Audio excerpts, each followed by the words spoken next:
The Three Little Pigs, a Royal Fable. Once upon a time, in the royal palace, three little pigs lived with their parents. They were content with their comfortable lives and their cozy home, but one day, they decided to venture out into the world.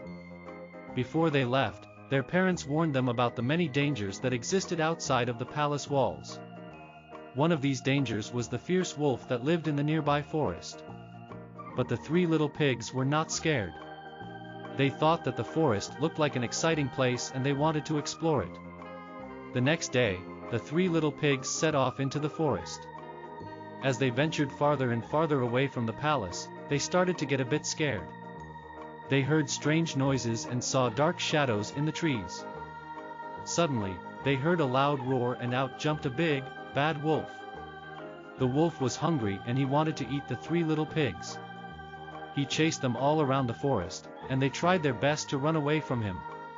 But no matter how fast they ran, the wolf always seemed to be right behind them.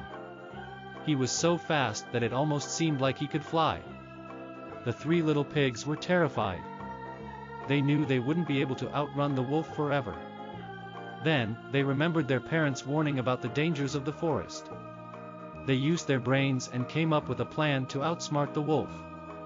The first little pig quickly built a house of straw, the second little pig built a house of sticks, and the third little pig built a house of bricks. The wolf was furious. He huffed and he puffed, but he couldn't blow down the house of bricks. He tried to break into the other two houses of straw and sticks, but he failed. Frustrated, he ran away, never to be seen again. The three little pigs were relieved that they had managed to outsmart the wolf. They were so proud of themselves that they decided to stay in the forest and make it their home. They built a new house, this time it was made of bricks, and they lived happily ever after in the royal palace.